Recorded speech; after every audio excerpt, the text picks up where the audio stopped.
I remember the first text that shook me my core. I had just gotten home from work, exhausted, looking forward to a quiet evening with my wife. My phone buzzed, a message from her. Just a heads up. Sam wants to meet tonight. Don't worry, it's nothing. Sam, my ex, someone I had stayed friends with, someone I thought I could trust my wife to understand the boundaries with. I stared at the screen, stomach twisting. My mind raced. Why now? Why tonight? I tried to calm myself, telling myself she'd been clear. It's just a friendship, she had said countless times. But that night, with the words "don't worry" echoing in my head, something felt off. For weeks before, I had noticed little things.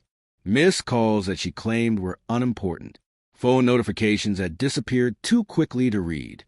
Small excuses to step outside during dinner. A subtle distance I didn't want to name because I didn't want to seem paranoid. I questioned myself first. Was I overreacting? Was I imagining a growing wedge between us? The next day, I noticed the first real cracks. I found her phone left unattended on the counter. A message preview flashed. Then she grabbed it quickly. My heart sank as I caught the words, just for a fraction of a second, "Can't wait to see you tonight." I didn't confront her immediately. I wanted proof, clarity. I wanted to make sure I wasn't just letting my insecurities ruin us. But as I replayed every conversation, every interaction, a gnawing suspicion settled over me. The warmth in her voice when she spoke to me was still there, but it carried distance. The kind of warmth you give when your mind is somewhere else entirely. That evening, I decided to follow her. Not in a way that would be obvious, just to see. She met Sam at a small cafe downtown. From across the street, I watched, heart pounding.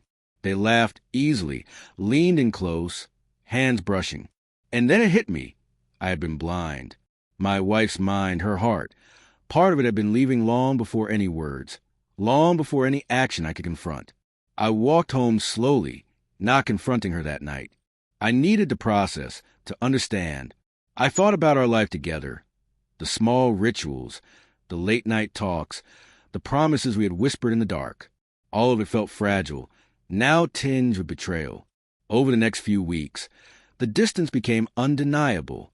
She was still polite, still loving in a routine way, but the spark we once shared was fading. Calls came later, texts were shorter. The warmth of her hand on mine felt fleeting. And then came the confession. She said it quietly one evening, as I sat in our living room, heart pounding. "I don't think we're the same people anymore," she whispered. Her eyes avoided mine. "I've been feeling it for a while, and I think it's only fair to tell you that I've already been moving on." The words pierced me like a blade. Not that she had feelings for someone else.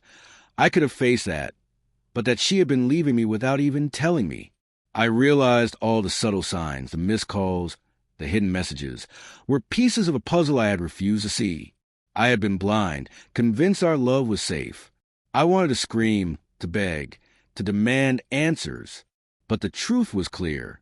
Staying calm, letting her speak, letting her confess in her own time.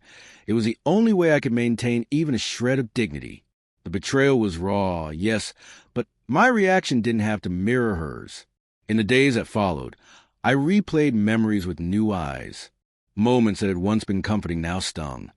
The quiet laughs that weren't for me, the whispered words she hadn't shared, the space she had carved for someone else. I mourned not just the relationship, but the trust one had lost, the illusion of closeness that had been slowly eroding. I confronted her one last time, not with anger, but with clarity. "I understand now," I said.